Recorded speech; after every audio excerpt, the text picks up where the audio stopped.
예, 오늘 우리가 같이 살펴볼 내용은요, 신약의 정경화입니다. 신약의 정경화가 도대체 뭐냐? 우리가 신약 성경 27권을 가지고 있는데, 이 27권의 책이 한꺼번에 다 만들어진 책이 아니죠. 오늘날 무슨 책을 편찬하듯이 27명의 저자에게 이런 책들을 주제별로 좀 적어 주십시오. 언제까지 적어 주십시오. 라고 이야기를 해서 그걸 묶어가지고 편찬한 책이 아니고요. 정확하게 우리가 연대들을 알 수는 없지만, 먼저 쓰여진 책도 있고, 나중에 쓰여진 책도 있고, 거의 수십 년을 간격으로 두고 쓰여진 책들이 한 권으로 모여진 겁니다. 그렇기 때문에 우리들이 가지고 있는 이 27권의 성경을 예를 들어서 우리가 1세기 때 살았던 그리스도인이라고 한다면 사실 우리처럼 지금 27권의 책을 다 가지고 있지 않을 가능성이 상당히 농후한 거죠. 그럼 어떻게 해서 이 27권이 엮이게 됐나? 왜 이 27권이 하나님의 말씀이 되었나? 이 부분에 대한 것이 정경화의 과정이고요. 그 정경이 어떻게 형성되었는지를 살펴보는 겁니다.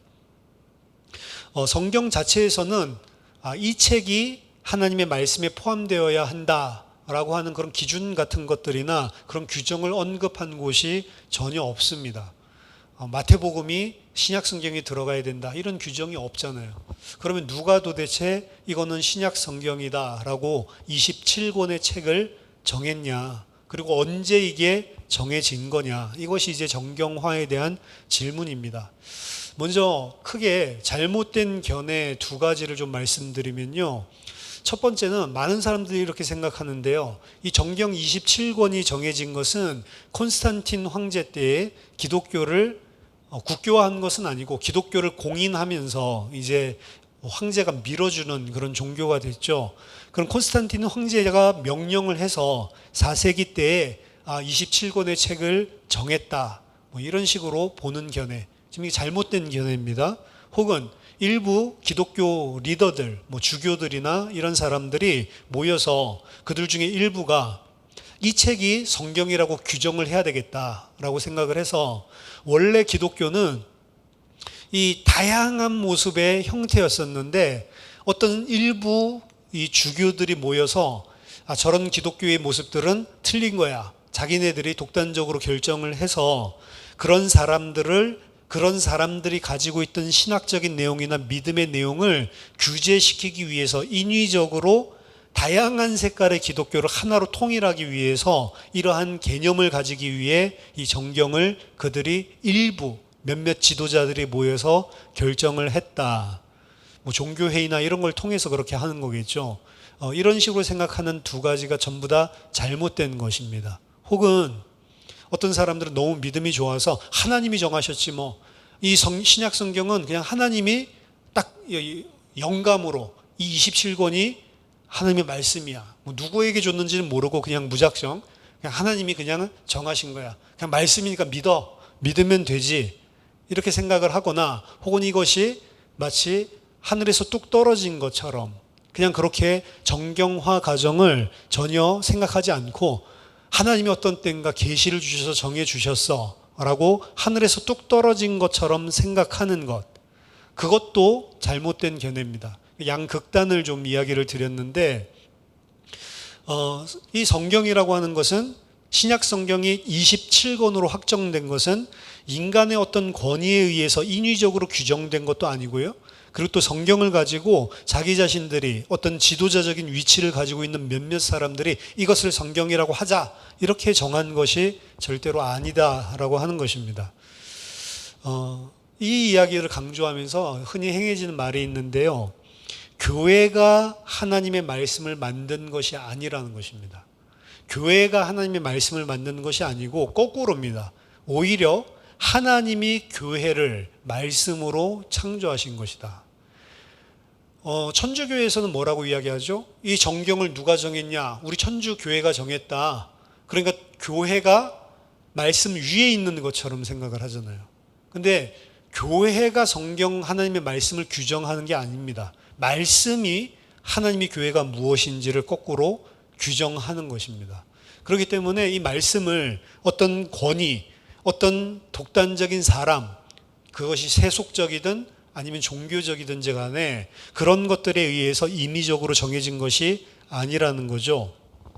성육신하신 말씀이 예수님이시고 그 예수님 자신이 사도적인 복음을 전한 그 사도들을 통해서, 그리고 예수님 자신이 이 땅에서 보여주신 그 말씀을 통해서 교회를 부르시고, 그리고 그 교회를 모으고, 교회를 격려하고, 그리고 훈계하고, 교회의 잘못된 부분들을 고쳐나가면서 지속될 수 있도록 말씀을 허락하셔서 교회가 세워진 겁니다. 따라서 교회가 권위 있다라고 한다면 교회 자체의 권위는 사실은 말씀으로부터 나오는 권위지 교회 자체의 권위가 있는 게 아니란 말이죠. 거꾸로가 돼서는 절대로 안 되는 것입니다. 하지만 그럼 교회는 아무런 역할을 안 했냐? 아니요. 교회를 통해서 하나님께서 하셨습니다. 교회는 하나님께서 권위 있는 말씀과 정경의 형태를 갖추도록 하나님 사용하신 도구다. 모세도 마찬가지죠. 모세가 구원한 게 아니죠. 하나님이 구원하신 거죠, 이스라엘을. 근데 모세를 하나님께서 그 도구로 사용했을 뿐이죠. 그 선을 넘었을 때 사실은 모세가 가나안 땅을 못 들어간 거잖아요. 그렇기 때문에 그 앞뒤가, 그 상하가 절대로 바뀌면 안 됩니다. 오늘날에는 이 기독교 안에도 많은 계파가 있습니다. 개신교가 있지만 천주교도 있고, 그리고 동방정교회도 있고요. 그리고 그리스 정교회도 있고요. 그럼 지금 몇 가지 말씀을 드렸는데 이 교파들마다 정경에 대한 생각들이 다 다릅니다. 천주교회도 다릅니까? 천주교회도 우리와 똑같은 이 66권 책 정경을 가지고 있지만 그들은 또다시 그 뒤드로캐논이라고 해서 이 외경들도 또 중요한 성경이 하나로, 그래서 공동 번역 보면 66권 책 외에 또 마카비서 같은 이런 것들, 그런 이 외경들이 따라 붙어 있단 말이에요. 우리는 그거 없잖아요. 성경에 외경이 뭔지 한 번도 안 본 사람도 개신교에는 많을 겁니다. 외경 읽어보신 분 거의 없을 거예요. 그러니까 외경은 우리 개신교에서는 취하지 않지만 그 천주교에서는 그것도 취하죠. 연옥이나 이런 사상들은 사실은 외경에서 따온 거예요. 그러니까 천주교랑 우리가 다른, 어떻게 보면 정경의 형태를 가지고 있다. 그럼 천주교와만 다르냐? 천주교와만 다른 게 아니고 그리스 정교회, 동방 정교회 각각 조금씩 다른 정경을 가지고 있습니다. 하지만 구약의 경우에는 이런 외경이 끼어들고 이런 좀 다소 차이가 지금 있지만 신약 27권은 모든 교회가 다 마찬가지예요. 더 이상 없어요. 딱 27권만 정경으로. 신약은 어떻게 보면 유동성이 훨씬 더 없는 거죠. 이 신약에 대한 부분이니까 신약 쪽에 좀 더 포커스를 맞춰서 우리 살펴보도록 하겠습니다. 교회가 역사적으로 회의를 통해서 어떤 시기에 이것이 정경이다, 이것이 캐논이다. 카논이라는 뜻은 척도라는 거거든요. 스탠다드, 규범. 이것이 바로 하나님의 진리를 말하는 규범이다. 캐논. 그걸 정경이라고 하는데 교회가 정경을 분명히 비준했습니다. 그런데요, 교회 역사를 살펴보면 교회가 정경을 비준하기 오래전부터 이미 점진적으로 그리고 꾸준히 정경이 형성되는 과정이 그 이전에 존재했고요. 어떻게 보면 비준할 때에는 이미 그러한 부분들이 자리를 잡고 있었던 거를 가지고 선포를 한 것뿐입니다. 정경이라는 개념은 교회가 딱 정하는 그 순간이 아니고 이미 오래전부터 거의 대동소이하게 사실은 교회 안에 존재해 왔습니다. 그러니까 콘스탄틴 황제가 정했다 이런 게 말이 안 된다는 거예요. 이미 2세기 중후반에 이르면 2세기를 절반으로 딱 나눠가지고 150년 이후 2세기의 절반 이후에 이미 신약 성경의 거의 기초적인 내용들이 정경으로 다 정립이 됐습니다. 물론 이러한 초기의 정경이 그럼 어떻게 2세기에 어떻게 그렇게 그럼 27권이 거의 비슷한 그 정경의 목록들을 정했냐? 그런 초기의 정경화되는 과정에 대한 기록 자체가 없어요. 그렇기 때문에 어떻게 그렇게 정해졌는지, 어떻게 그렇게 형성되었는지 확실히 알 수는 없습니다. 예를 든다면 누가 사복음서, 이 복음서가 많거든요. 마테마가 누가 요한만 있는 게 아닙니다. 원래. 근데 누가 이렇게 마테마가 누가 요한 이 사복음서만 하나님의 말씀이다. 이런 식으로 정했는지, 그리고 언제 정했는지 이런 것들을 사실은 알 수가 없는 거죠. 또 히브리서는 지금 일반적으로 바울 서신서에 포함된 게 아니거든요. 근데 초기 때 보면은 2세기 때 보면 히브리서를 바울이 쓴 서신서에 포함을 시켰습니다. 그럼 그 도대체 누가 포함을 시켰는지, 왜 바울 서신서에 넣는지 이런 것들도 전혀 우리에게 아무런 정보가 없는 거죠. 요한 서신서들은 언제부터 이 서신서들이 들어가는 과정에서 아무 서신서나 집어넣은 게 아니고 이 한 지역에서만 막 읽혀지는 이런 서신서는 다 제외시켰고요. 넓은 지역에서 기독교인들이 다 공통적으로 광범위하게 읽고 있는 서신서. 그러니까 사실 처음에 서신서는 지역에 보낸 거잖아요. 요한이 소아시아 지역에 있는 교회들에게다 편지를 썼는데, 그럼 언제부터 이게 소아시아 말고 다른 지역에 있는 교회들도 읽기 시작을 했고 광범위하게 읽혀지기 시작을 했는지, 왜 그렇게 했는지 이런 부분들에 대한 질문을 우리는 단 하나도 할 수가 없습니다. 답이 없어요. 거기에 대한 과정들이 역사적으로 기록이 없기 때문에. 하지만 그럼에도 불구하고 우리는 어떻게 그런 일들이 진행됐는지 어렴풋하게 역사적인 기록들이나 그리고 정경 목록들 이런 것들을 통해서 살짝 알 수는 있습니다.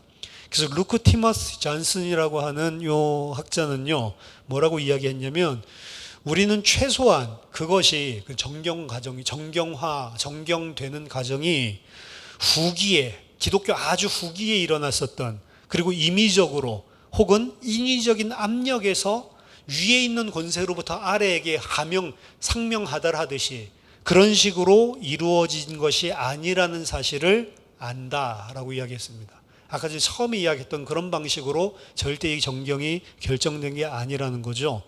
그것보다는 이 정경이 된 것은 교회 자신의 예수 그리스도와 그리고 예수 그리스도의 복음에 대한 증거의 자연스럽고 유기적인 발전에 의해서 형성된 것이다. 그러니까 어느 날 뚝딱 된 게 아니고 자연스럽게 이 복음이 확산되어지고 그리고 진리를 알아가는 과정 속에서 누가 너나 할 것 없이 자연스럽게 이게 뿌리 내리고 자리 잡게 되면서 정경이 조금씩 유기적으로 발전해서 형성이 되었다라고 이야기를 합니다. 어떻게 본다면 말씀이 살아서 자기 자신을 긴 기간을 두고 확정을 시켜 나간 거죠. 사도들과 그리고 사도 후 교회는요, 하나님의 말씀으로 그리고 복음과 진리의 가르침으로 받아들인 큰 세 개의 범주를 가지고 있었습니다. 그게 뭐냐면 이스라엘의 성경, 우리가 말하는 구약 성경, 물론 히브리어로 된 거라기보다는 헬라어로 번역된 본이었습니다. 그래서 구약 성경을 이것은 바로 하나님이 우리에게 주신 하나님의 말씀이다 라고 가지고 있었고, 거기에 더해서 예수님의 말씀과 이야기를 글로나 혹은 구두 전통을 통해서 말로 전하는 거면 너무 불확실하지 않나 했는데, 옛날에는 스토리텔러가 있었고요. 이 스토리텔러는 지금도 스토리텔러가 있는 그런 문화에 가서 인류학자들이 연구해 본 결과 이게 전달하는, 기억해서 전달하는, 전수하는 수준이요, 우리의 상상을 뛰어넘습니다. 그대로 기억해가지고 다. 여러분, 그 중세시대만 하더라도 인쇄술이 발전 안 했잖아요. 그 사람들은, 수도원에 있는 사람들은 책을 한번 읽으면 책이 전부 다 머릿속에 컴퓨터에 저장되듯이 기억이 됐대요. 포토 메모리죠. 근데 우리는 그런 거 할 필요가 없잖아요. 책이 많으니까.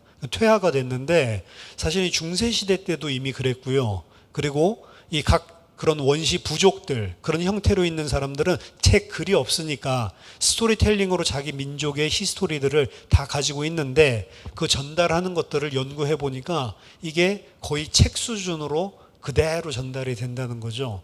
예수님의 말씀에 대한 전통들도요, 글로 이렇게 적어서 전달한 것도 있고요, 구두 전통으로 전달된 내용들도 있습니다. 그래서 예수님의 이야기들, 그리고 예수님이 전하신 말씀 목록들, 로고스, 예수님이 말씀 전한 목록집이 있어요. 그런 것들을 통해서 예수님의 일화와 예수님의 말씀들, 구두든 텍스트든 이 사람들이 가지고 이것이 바로 진리다라고 소유를 하고 있었고, 그리고 세 번째는 예수님의 가르침뿐만 아니라 사도들이 쓴 서신서라든지 사도들이 쓴 편지들, 사도들의 가르침들, 이런 부분들을 진리로, 이 세 가지를 크게 범주로 해서 진리로 인식을 했다는 거죠. 유대인과는 다릅니다. 유대인들은 구약 성경, 그리고 그 구약 성경을 유대 전통 안에서 해석한 그 미드라시들, 이런 것들을 하나님의 말씀으로, 이 사람들은 구약 성경만 하나님의 말씀으로 인정한 게 아니고요, 그 구두 전통으로 전달되고 있었던 미드라시들도 이것도 하나님의 말씀이다, 유대인들은 그렇게 믿었거든요.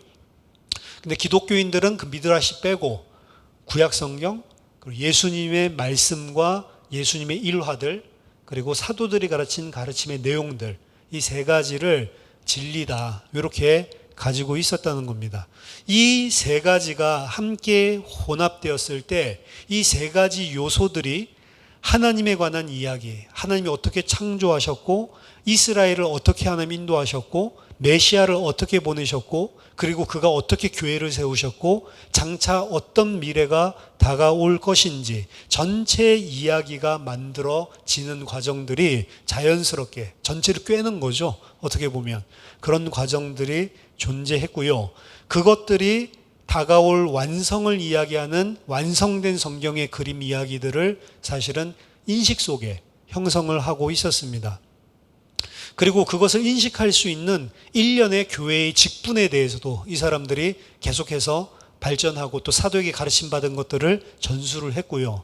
그 직분이 그냥 있는 게 아니고요, 사도들의 가르침을 받아서, 아까 그것도 진리로 생각을 했죠. 그걸 교회의 전통으로, 교회 안에 있는 직분으로, 그리고 교회 안에서 어떻게 행해야 되는지 여러 가지 관행들에 대한 것들을 규정했습니다.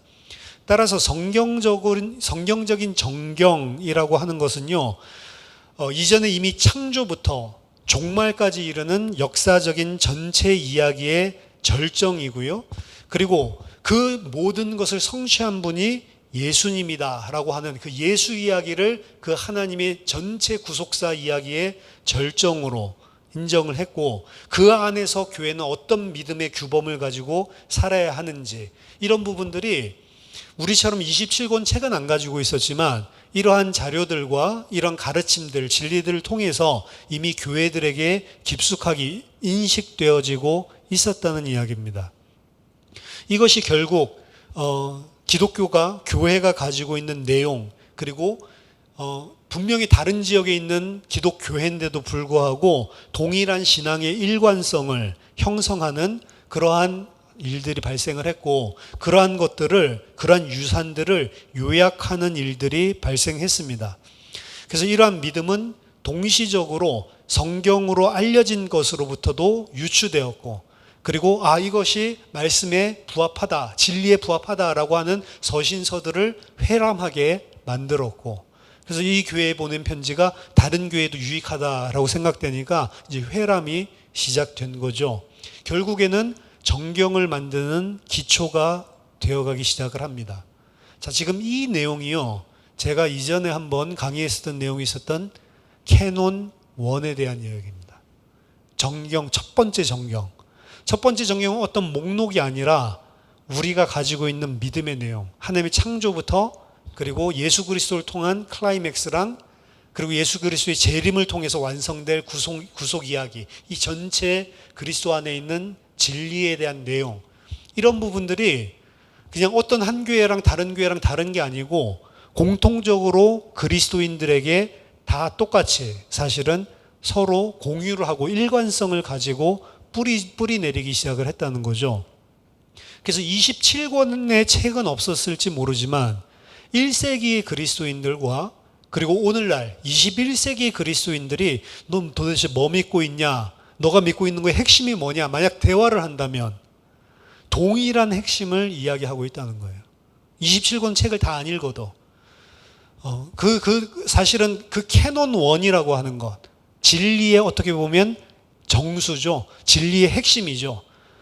어느 시대를 있었든지 심지어는 뭐 우리나라에도 옛날에는 성경이 번역이 안 됐잖아요. 성경이 번역이 안 돼서 중국어를 우리나라 말로 번역하다 보니까 우리나라에서는 잘 쓰지도 않는 대개 나라와 권세와 이런 대개 이런 것들이 들어온 건데, 중국어를 우리나라 말로 번역할 때 한 번에 27권을 앉은 자리에서 27명이 되는 팀들이 번역한 게 아니고, 뭐 요한복음만 번역하고 뭐 마가복음 번역하고 이런 식으로 됐기 때문에 사실은 우리나라 100년 전만 하더라도 성경 어떻게 보면은 쪽복음, 오늘날에는 들고 다니면서 읽기 편하게 그 데일리 성경인가? 그거 다 나눠놨잖아요. 마태복음 한 권, 마가복음 한 권.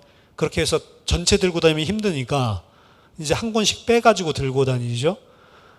말하자면 그런 책 한 권, 책 두 권, 요 정도만 번역된 걸 가지고 있었던 기독교인도 있다는 거죠. 그럼 그 사람이랑, 진짜 그 사람이 그 속에서 예수를 믿는데 오늘날 우리랑 대화를 하면 그 신앙의 핵심적인 색깔이 안 같냐? 똑같다는 거죠. 그게 바로 캐논 1이라고 하는 겁니다. 정경, 첫 번째 정경. 두 번째 정경이라고 하는 거는 그런 것들을 캐논 1을 바탕으로, 그럼 이 책이 저 책이, 요게 유동적인 기간이 있어요. 그래서 성경 27권, 이렇게 신약 성경 27권 이렇게 정해진 게 아니고 한 300년 동안 계속해서 약간씩 유동이 있으면서 이미 기본적인 목록은 이 색이 다 나왔습니다. 하지만 아직 포함 안 된 것들이 있어요. 베드로 후서 같은 것들. 그거 들어가야 되나 말아야 되나 이렇게 막 아리까리한 것들. 요한계시록, 이건 맞나? 이게 들어가는, 요한계시록도 논란이 많은 책이거든요. 그러니까 이런 것들, 요한 2서 3서, 이건 요한 1서는 맞는데 요한 2서 3서 이거 맞아? 이런 것들을 인정하는 사람도 있고, 아 그건 좀 아닌 것 같아, 이런 것들이 있었다는 거죠. 그런 유동이 있었지만 그 유동이 있는 기간에도, 예를 들어서 200년대에서 400년대 사이에도 캐논 1, 가지고 있는 진리의 핵심, 정수는 똑같다는 거죠. 우리랑. 그러니까 캐논 1이 제일 중요한 거예요, 사실은. 예수님 제자들에게 책 한 권을, 성경 27권을 예수님이 준 게 아니잖아요. 그들에게 캐논 1을 사실은 가르쳤던 거죠. 깨닫든 못 깨닫든. 나중에 성령이 오니까 이제 확 깨달아 버리니까, 아 이게 이런 말이구나 깨닫게 됐지만, 아직 못 깨닫는다 하더라도 캐논 1에 대해서 예수님이 계속해서 가르쳐 주신 거죠. 어쨌든 이러한 부분들이 가지고 있는 공유된 진리를 기초로 해서 교회들이 일관적인 통일성 있는 그런 믿음들을 이미 가지고 있었습니다. 초대교회 많은 사람들은 글을 읽을 줄 몰랐어요. 가난한 사람들이었고 교육을 받지 않은 사람들이 많았습니다. 문맹이죠, 문맹. 또한 그 당시에 사용했던 일상적인 언어는 우리 패션 오브 더 크라이스트에서 볼 수 있지만 아람어예요. 근데 이제 성경책은 헬라어로 기록되어 있거든요. 그러니까 이게 좀 잘 맞지도 않고, 말하자면 어떻게 보면 성경책을 이렇게 읽고 이러는 문화가 초대교회의 이 문맹률이 높고, 그리고 언어도 다른 언어로 쓰여 있기 때문에 사실은 어려운 거죠. 예를 들어서 뭐 우리나라 말이랑 아무리 비슷하다고 하지만 우리나라에 일본어 성경밖에 없어. 그럼 일본어 아는 사람들은 많지 않으니까 읽을 수 있는 사람은 있는데, 뭐 우리 쉽게 배울 수 있다고 하는데, 근데 사실 그 책을 갖다가 막 즐겨보고 이러기가 일반인들에게 너무 힘들었던 거죠. 많은 기독교인들에게. 그렇기 때문에 이 사람들이 그런 동일한 믿음을 가질 수 있었을까? 하지만 역사적인 기독 역사를 본다면 이들은 성경을 여러 가지 다른 방식으로 계속해서 교육받았습니다. 어떻게 교육받았냐면 공동으로 교회에 모여서 집회를 할 때마다, 예배를 할 때마다 낭독하는 시간이 있었고요. 자기가 모르더라도 이제 낭독하는 시간에 아람어를 번역해 주는 경우도 있었고, 아람어로 같이 공동적으로 성경을 읽는 그런 예배 속에서 이렇게 들려오는, 데모 같은 데 참여해 보시면 데모 노래 배워주고 그걸 익히고 이런 사람 하나도 없어요. 데모 하다 보면 데모가 아는 거예요, 그냥. 그렇죠? 하루 종일 나가가지고 그냥 같이 부르다 보면 저는 데모가 하나도 몰랐거든요. 그냥 딱 5월 1일 날 그 5월 투쟁하러 나간다고 딱 나간 날 그냥 뭐 광화문 한번 나갔다가 오니까 이미 민주정부 다 알더라고. 그렇죠? 왜? 회중들이 같이 막 부르니까 그 막 데모할 때 막 심각하게 안 합니다. 꼭 축제 분위기 같이 하거든요.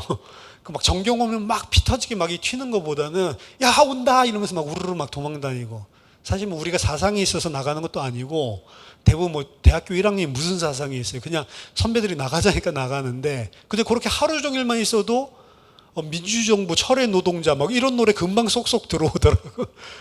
그러니까 어느 날 보니까 나도 부르고 있고, 이런 것처럼 예배 때마다 집회 때마다 성경을 낭독하는 부분들이 항상 존재를 했고요. 회중 낭독이라고 하는데 설교가 있죠. 그리고 교리에 대해서 교사들이 가르치죠. 그리고 우리들은 이걸 믿습니다라고 하는 사도신경 같은 신경이 존재하죠.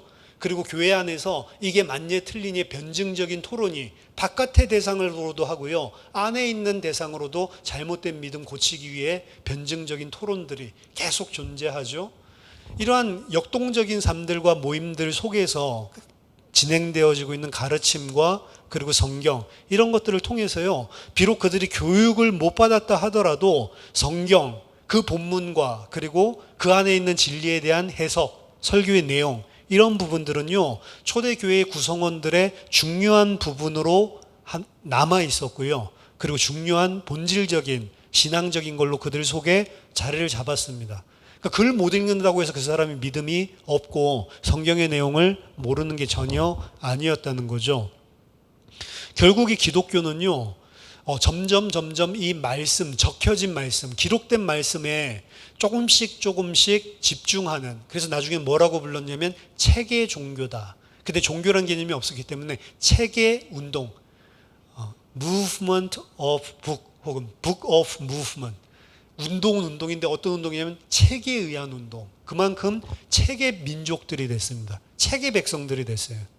그래서 이들이 가지고 있는 책은요, 사실 유대인들이 가지고 있던 책과 달랐습니다. 유대인들은 회당에서 스크롤, 두루마리를 가지고 책을 가지고 있었던 반면에 교회는요, 초기부터 이 코덱스로 된 거, 오늘날 우리 같이 책이 넘기는 거 있죠.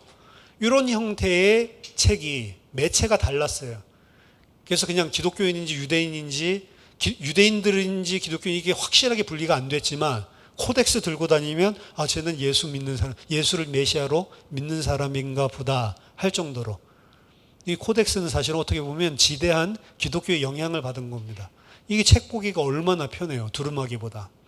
책의 백성들이 됐다. 그래서 점점 시간이 지날수록 하나님의 말씀의 상당히 중요성, 핵심들을 알게 된 그런 무브먼트로 계속해서 성장을 했습니다. 그래서 기독교는 책이 핵심적인 역할을 했고요, 그 결과로 교회는 그들 자신의 독특한 책 문화를 만들었습니다. 특별한 매체인 코덱스, 그리고 설교, 그리고 이 설교를 옮겨 적는 것도 이제 기록으로 남고요. 그래서 많은 설교문들도 남아 있습니다.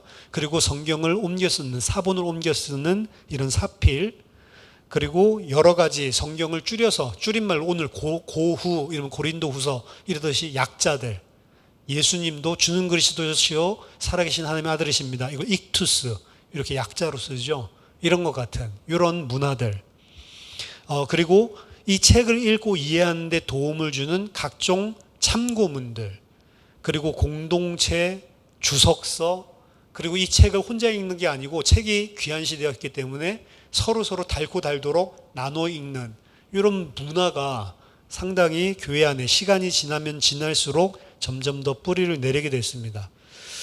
그렇게 하면서 교회는 결국에 어떤 시간표에 이르러서 우리가 내부적으로 우리가 믿는 믿음을 명확하게 규정해야 될 그런 필요성이 생기게 됐습니다. 그런 필요성이 생기게 된 이유에는요, 이 책의 문화고, 그리고 책들이 많이 이제 설교도 적게 되고, 그리고 이 심지어는 우리가 가지고 있는 거를 어떤 교회나 어떤 회중에게 전달하기 위해서 좀 글을 쓸 수 있는 사람은 마치 베드로가 편지 쓰듯이, 바울이 편지 쓰듯이 편지 형식으로 자기가 전달하고자 하는 핵심을 풀어가지고 서신서로 쓰기도 하고요. 그런 것들 자기 이름으로 적으면 좋은데 마치 베드로가 쓴 것처럼 그런 식으로 모방해가지고 쓰기도 하고, 이제 책들이 넘쳐나는 거예요. 넘쳐나다 보니까 처음에는 그걸 규정을 할 필요가 없었어요. 근데 시간이 지나면서 이 책들이 다양해지는 가운데 이건 내용이 좀 다른데 이런 책들도 생기는 거예요. 이건 좀 약간 문제가 있지 않나? 이런 것들이 생기기 시작을 하는 겁니다. 그리고 아니나 다를까 그런 이상한 가르침을 기초로 해서 이단들이 일어나기 시작한 거예요. 안에서. 이게 지금 핀트가 틀린 거 이상한 걸 지금 가르치는구나. 이런 것들이 일어나기 시작을 합니다.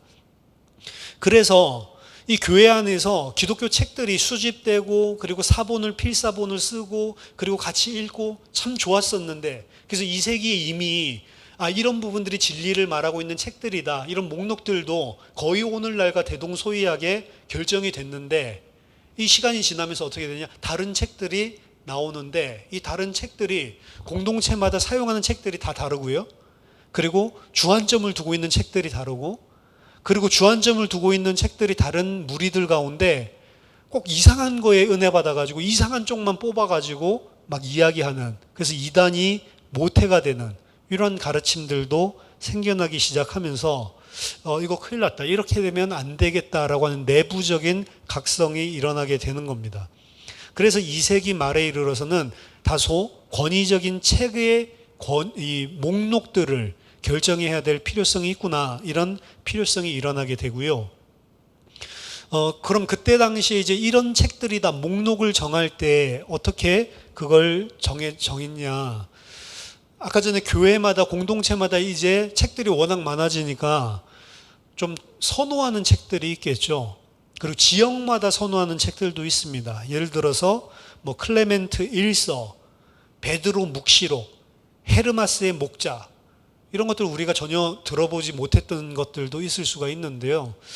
클레멘트 1서? 클레멘트가 누구야? 그렇죠? 헤르마스의 목자? 헤르마스의 목자 읽어보신 분 계세요? 거의 없을 겁니다. 근데 이 헤르마스의 목자는 2세기 당시에 많은 교회에서 성경이랑 똑같이 취급받았어요. 그러니까 헤르마스의 목자 이런 것들 베드로 묵시록 이런 우리가 모르는 것도 있지만 이때 당시에 또 사도행전 이게 성경 맞나? 그러니까 어떤 부분에서 읽고 이렇게 하는데 다 읽지는 않는 거죠.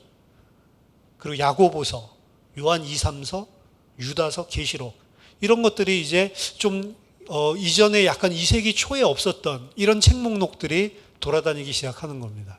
그럼 지금 제가 말씀드린 이 책들 중에서 우리 정령 속에 남아있는 것도 있고 남아있지 않는 것도 있죠. 그러니까 이런 책들이 이전에는 많은 사람들이 공유하고 있었던 책들 위주로 돌아다녔는데 지금 이제 좀 생소한 책들이 이제 돌아다니기 시작하는 거죠. 더더군다나 문제는 이제 그런 이상한 새로 생소하게 들어보는 책들을 그것들을 이제 신봉을 하고 그 책들 안에 조금 이상한 부분들의 영향을 받아서 이단들이 일어나는 겁니다. 그래서 제일 중요한 이단이 발렌티누스, 그 다음에 말시온. 그래서 이 사람들은 이상한 영향을 받아서 말시온은 바울 서신서 외에는 다 진리 아니다. 전부 다 끼어 있다. 이래가지고 구약 성경도 다 버리고요. 마테마가 누가 요한 다 버리고 뭐만 복음? 바울 서신서만 복음. 말시온은. 발렌티누스는 우리가 있는 성경 말고도 지네들 따로 독자적인 책 만들어가지고 이게 훨씬 더 깊은 그런 진리를 말하는 거다. 이렇게 하면서 이단 사상들을 퍼뜨리기 시작합니다. 그렇기 때문에 이제 이러한 문제들이 교회 내부적으로 일어나게 됐습니다. 또한 당시에 베드로 복음서 그리고 도마 복음서 이런 것들도 있었는데 도마 복음서도 발견됐죠. 이런 복음서들 자체가 베드로가 쓴 게 아닌 것 같은데 도마가 쓴 거 아닌 것 같은데 누가 이렇게 이름 붙였지? 이런 의심들도 일어나고 그래서 저 베드로 복음서 저거 받아야 돼? 도마 복음서 도마 사도가 쓴 것 같지 않은데 이제 이런 의심들도 일어나고 이러니까 이제 약간 혼란스러운 것들이 춘추 전국시대 같이 이제 일어나게 되는 거죠. 그래서 이런 부분들에 대해서 회람되고 있는 많은 책들이 지금 있는데 이거 좀 교통정리를 좀 해야 되겠다라고 하는 그런 일들이 시급하게 일어나게 됩니다. 왜냐하면 그러한 것들이 지금까지 공통적으로 가지고 있었던 진리랑 빗나가는 가르침들이 갑자기 막 생겨난단 말이에요. 그런 무리들이 생겨나고 그래서 다른 형태의 진리를 양산시킬 수 있는 우려가 생기기 시작을 했고요. 이러면 이 기독교가 혼란스럽게 와해되겠다. 이런 위기감이 생기게 됩니다. 그래서 200년도에 나온 정경 목록이 무라토리안 정경이 있는 거예요. 말시온주의에 반대해서 이런 정경 목록을 정한 겁니다. 이것이 하나님 말씀이다. 말시온은 이것만 하나님 말씀이라고 하는데 아니다. 이거 하나님 말씀이다. 무라토리안 정경에 있는 내용이 거의 지금 우리 성경이랑 거의 많이 일치하거든요. 200년도에 이미 이것들이 드러났다는 거죠. 그리고 그 이후로도 이런 목록들이 계속 등장하기 시작합니다. 이때 당시에는 다양한 기독교 책들이 예배와 교육에 활용되고 있었기 때문에 안디옥의 주교였던 세라피오는요, 이 사람 191년에서 211년에 안디옥 교회의 주교였는데 이 사람은 처음에 베드로 복음서를 굉장히 강조했어요. 이 베드로 복음서를 그래서 공예배에서 강력하게 사용하게 했고 그 안의 내용들을 강조했는데 그 안에 있는 내용들을 가지고 그렇게 강조하고 교육하고 이렇게 하다 보니까 교회가 어떤 색깔의 잘못된 흐름이 일어나냐면 가현주의. 예수님은 육신으로 온 게 아니다. 그냥 영으로 왔는데 그렇게 육신으로 온 것처럼 보였을 뿐이다. 예수님의 육신, 인성을 부인하는 이런 게 베드로 묵시록을, 베드로 복음서를 계속 강조하다 보니까 생겨나는 거예요. 그래서 이건 아닌데 이 베드로 복음서에 그런 요소들이 곳곳마다 너무 많구나. 요걸 이제 발견하면서 이제부터 베드로 복음서 이거 보지 마. 우리 교회는. 이래가지고 이제 그걸 금지시키는. 그러니까 이게 그냥 금지시킨 게 아니라요. 원래 가지고 있었던 캐논 1이랑 맞지 않는 흐름들이 너무 많이 있는 것들이 이제 발견되는 거죠. 그래서 안디옥 교회에서 이렇게 베드로 복음서를 공적으로 많이 사용하다가 그 이후로 금지시키는 이런 일들이 대표적으로 일어나게 됩니다.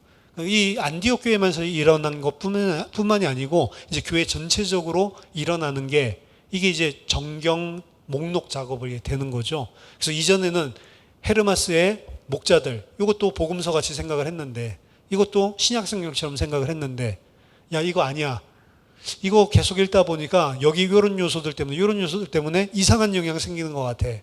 이래서 헤르마스의 복음서, 목자서 이거 없애버리는 거죠. 그런 식으로 이게 그 여러 가지 과정을 거치면서 목록들이 유동성 있게 이제 최종 정경 목록을 향해서 달려가는데 그 기준은 캐논 1이에요. 캐논 1. 그러니까 이게 그냥 어떤 사람이 결정을 한 게 아니라요. 예수를 믿는 사람이 공통적으로 가지고 있는 핵심적인 진리, 이것에 좀 안 좋은 영향들을 주는 것들, 이런 것들이 이제 자체적으로 걸러지기 시작을 하는 것입니다. 이 시대에는 예수님에 관해서 이야기를 하는 다양한 자료들이 있었고 예수님의 말씀, 아까 지금 목록이 있다고 했죠. 예수님의 말씀들만 모은 모음집이 있는데 그런 것들을 인용해가지고 진리를 증거했습니다. 약 3세기 정도에는 이레니우스와 그리고 아타나시우스 사이의 기간 동안에 이 정경화의 경쟁이, 그래서 이거 정경 들어가야 된다 말아야 된다 막 이런 뽑고 집어넣고 이러한 경쟁들이 유동성 있게 계속되었고요. 이때 유동성이 있었던 그러한 책들이 요한 2서, 요한 3서, 베드로 후서, 유다서, 야고보서, 히브리서, 계시록, 우리 지금 성경에 들어와 있는 거요. 그것뿐만이 아니고 아까 전에 이야기했던 다른 성경에 없는 거, 히브리 복음서. 우리는 히브리서만 있는데 히브리 복음서, 애굽인의 복음서, 이집트인의 복음서도 있었어요. 바울 행전, 베드로 행전, 고린도 3서, 라오디게아의 서신, 베드로 묵시록, 헤르마스의 목자, 디다케, 클레멘트 1, 2서, 바나바 서신서, 이러한 것들이 이제 2, 3세기 거쳐가면서 목록들에서 이제 경쟁을 하는 거죠. 이거 들어가야 된다, 말아야 된다. 그것들 중에 아까 그 헤르마스의 서신서, 헤르마스의 목자들, 이거는 우리는 생소하지만 2세기 때는 사실은 우리가 아는 신약 성경 그 어떤 것보다도 더 많이 읽혀지고 더 많이 성경으로 여겨졌던 책이에요, 사실은. 그게 왜 빠져나갔을까? 기적적인 일이에요, 사실은. 왜 빠져나가는지 명확한 기준도 없어요. 헤르마스의 목자서 같은 경우는. 그러니까 이러한 시대들이 이제 거쳐져서 이제 성경에 이제 목록들이 결정되고 목록들이 들어가지 못하고 좀 애매하다 이런 것들은 성경의 부록책처럼 여전히 안에서 유동성 있게 많이 활용됐습니다. 이러한 교회가 처음에 목록을 정하려고 했었을 때 그 요점은 뭐냐면 다른 책들은 틀렸어. 다양한 기독교를 금지시키려는 목적이 아니고 원래 우리가 받았던 이 진리 캐논 1, 이 내용을 어떻게 우리가 순결하게 유지해서 우리 후손들에게 이 진리를 왜곡시키지 않고 물려줄 수 있는가, 그런 핵심적인 작품들을 정하기 위한 동기였습니다. 그럼 어떤 것을 기준으로 정했냐 했을 때 크게 네 가지. 첫 번째는 사도성입니다. 사도성. 사도가 쓴 책. 그건 이제 정경에 들어가기가 아주 적합한 거죠. 혹은 사도가 꼭 쓰지 않았다 하더라도 사도와 같이 사역을 했거나 누가 같은 사도 가까이에서 함께 가르침을 받고 사역을 했던 사람들, 디모데 같은 사람들, 그런 사람들 같이 사도랑 있었잖아요. 그런 이 밀접성, 얼마나 사도랑 가까이 있었지?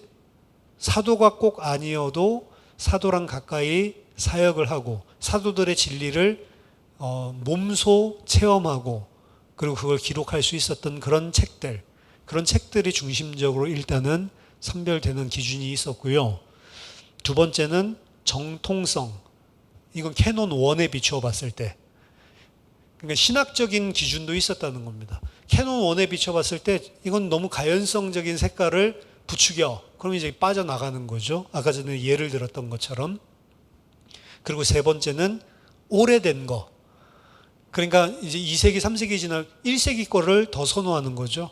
나중에 쓰여진 거는 아무래도 사도의 가르침과 예수님의 가르침과 멀 뿐더러 다른 이야기를 하려고 새롭게 쓴 책일 가능성이 높은 거죠.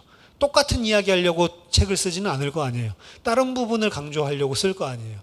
그러니까 이것도 어떻게 보면은 원래 오리지널 사도와 예수님의 가르침에 가까우려면 오래된 자료, 오랫동안 교회 안에서 읽혔던 책들, 1세기, 2세기 초 이때도 읽혔던 것들, 이런 것들은 이제 확실하게 정경 목록에 들어오는 거죠. 그리고 보편성입니다.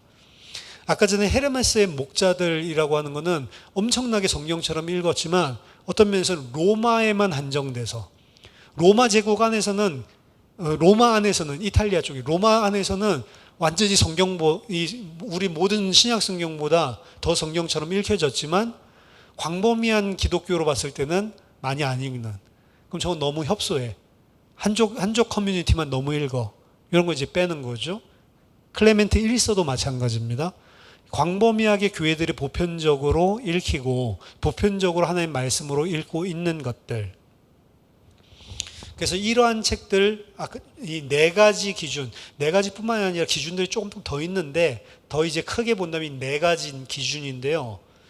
이 네 가지 기준이 다 적용되는 게 아니고요. 이 중에 하나만 적용된 것도 있고, 네 개 다 적용된 것도 있고, 어떤 건 두 개 적용된 것도 있고. 그러면 여기에서 제외한 책들 중에도 두 개 정도 적용된 게 있었을까요? 없었을까요? 있었다는 거죠. 그럼 그거는 왜 뺐어? 이런 이야기가 일어나는 거죠. 네 가지 기준을 이야기했는데 네 가지 기준을 가지고 봤을 때도 이거 왜 성경 안에 들어와 있어? 이런 책들도 있고요. 저거는 네 가지 기준으로 봤을 때 들어올 만한데 왜 뺐지? 이런 게 있어요. 누가 했을까요? 그래서 이 논리로, 합리로 생각해 봤을 때 결국에는 어떤 큰 대기준들은 우리들이 찾아볼 수 있겠지만 원리를 정확하게 뭐지? 이 기준이 뭐예요, 사실은? 왜 그때 모였던 사람들이 최종적으로 이렇게 결정을 했을까? 야고보서 같은 거 왜 들어와 있지? 빼면 딱 좋겠구만. 루터도 그렇게 봤잖아요. 그렇죠? 오히려 혼란 줄 수 있는 요소들이 많은 것 같은데 왜 야고보서 집어넣었지? 이렇게 생각할 수 있거든요. 근데 들어왔잖아요. 다른 것들은 좀 이상한 영향 줄까 봐 진리 맞는데 성경처럼 읽히는 건 맞는데 근데 좀 다른 영향 줄 가능성이 있으니까 배제했다면서요. 그럼 야고보서 읽고 이상한 극단주의적인 율법주의도 나올 수 있는데 이건 왜 집어넣어놨을까? 그렇게 따져보니까 기준이 모호한 거예요. 오늘날 그래서 결론은 뭐냐? 이러한 큰 대원칙들이 존재한 거는 같지만 정확하게는 잘 모르겠답니다. 그리고 우리 웨스민스터 교수님은 뭐라고 이야기하냐? 사람이 정한 게 그래서 아니다. 그때 결정하는 사람들의 마음을 성령이 움직인 영역이 틀림없이 존재한다. 성령은 성경을 영감했을 뿐만 아니라 이 성경을 무엇으로 결정하는지 그 회의에서도 그 사람들이 성경을 읽는 데에도 역사해서 이 책들을 27권으로 확증시켜줬다. 인간의 기준으로는 27권을 왜 했냐? 명확한 게 그래서 없어요. 근데 27권이 그 이후로 확정이 됐고요. 이 신약성경 27권은 아까 전에 말했던 기독교라고 이야기하는 많은 교파들, 완전히 다르죠. 뭐 천주교, 뭐 개신교, 뭐 동방정교 완전히 다른데 27권에 대한 거는 똑같아요. 이 27권만 하나님의 말씀이다. 그렇게 못을 박아둔 겁니다. 이게 정경이 형성되는 과정입니다. 그래서 정경이 형성되는 과정 왜 우리 뭐 이런 거 알아야 돼요? 몰라도 되는데요. 정경에 대한 부분들을 가지고 아까 말시온 같이요 공격하는 책들 많습니다. 미국 같은 데는요, 그 예수 잘 믿는 사람들이 아이빌리그 가가지고 뭐 예일, 하버드 좋은 대학이잖아요. 그런 대학 가서 원래 기독교인이 세운 거죠. 기독교 목적을 가지고. 그렇기 때문에 그 안에 신학교도 다 있고요. 그 안에 일반 학생들도 종교학과 그리고 구약과 뭐 이런 것들, 구약학개론 이런 거 들을 수 있는 그런 과목들이, 성경 과목들이 일반 학교 안에 개설돼 있어요. 그럼 기독교인이면 믿음 좋을수록 그런 수업 듣겠죠. 듣고 난 다음에 아이고 이거 아니었네. 성경 하나님의 말씀 아니었네. 정경이 이렇게 되는 것도 아까 전에 말했던 이거 뭐야, 이거 콘스탄틴이 그냥 확정해버렸네, 이런 식으로 그냥 해버리고, 이거 뭐야, 어느 순간에 4세기에 지네들 마음대로 지게 입맛대로 27권만 하나님의 말씀으로 정하고 다른 교회에서 읽던 성경들 지네 멋대로 금지시키고 이런 식으로 배운단 말이에요. 아까 전에 그 관점을 가지고. 근데 그거를 그냥 설득력 없게 하는 게 아니고 아주 믿을 수 있도록 하나님의 인도 이런 거 없이, 그거 딱 듣고는 한 학기 그 수업 듣고는 예수 잘 믿고 성경 잘 알아보려고 수업 들었다가 아유 성경 이거 사람 책이네, 콘스탄틴이 이거 다 오염된 거네, 이 사상에 딱 물들어서 기독교 떠나버린다니까요.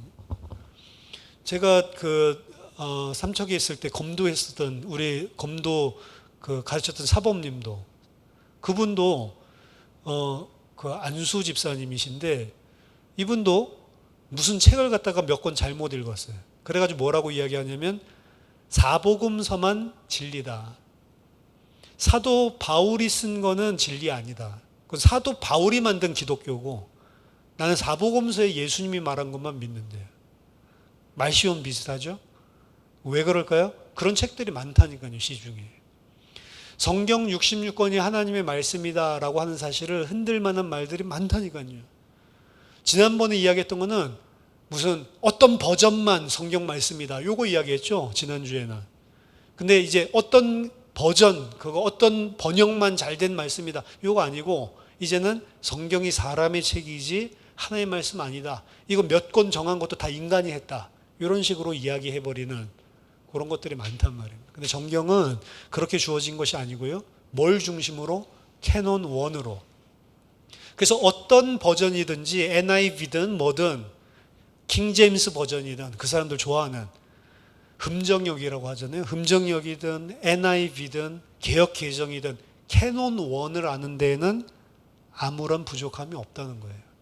하나님이 이 책을 통해서 우리에게 1세기에 가졌던 기독교인들이 가졌던 믿음을 주는데 아무런 영향이 없다. 그리고 우리에게 66권을 하나님께 주셨기 때문에 천주교처럼 외경에서 이야기하고 있는 것 가지고 신학적인 참고, 역사 자료로 참고할 수는 있겠지만 그것을 근거로 우리의 신앙의 룰을 결정할 수는 없다. 오직 이 안에서만 나와야 된다. 그래서 정경에 대한 하나님의 성령의 영감, 이 66권이 정확하게 하나님께서 우리에게 주신 말씀이다 라고 하는 것을 여러분들이 흔들리지 않고, 말씀에 대한 오해가 있으면 우리는 다 흔들리는 거예요. 우린 체계 종교입니다, 사실은 기독교는.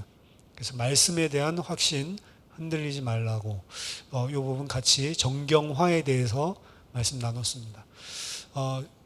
정경화에 대해서 제일 공격하는 단체들 중에 하나가 몰몬교예요. 몰몬교도 정경화에 대해서 공격을 하고요. 그리고 이슬람교.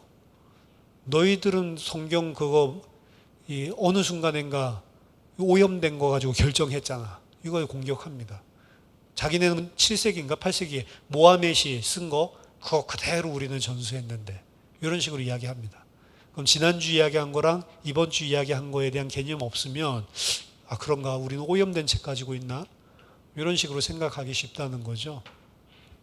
그래서 저와 여러분들이 하나님이 주신 우리에게 최종본을 주신 이 66권의 말씀에 대한 분명한 절대적인 믿음이 흔들리지 않기를 예수 이름으로 축원합니다.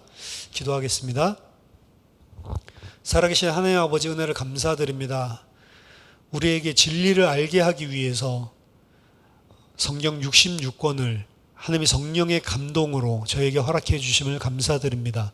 세상의 이론과 지식이 하나님의 말씀 자체를 무너뜨리려고 많은 공격을 하고 있는 이때 저희에게 그 사람들이 볼 때는 어리석게 보이고 그 사람들이 볼 때는 너무 순진하게 보이지만 하나님의 말씀에 흔들리지 않는 절대적인 믿음을 허락해 주시옵소서. 말씀을 통해서 주님께서 우리에게 주시는 1세기에 있었던 기독교인들과도 동일한 그 진리들이 우리 안에 깊이 있게 그리고 확고하게 뿌리내릴 수 있도록 인도해 주시옵소서. 예수 그리스도 이름으로 기도하옵나이다. 아멘.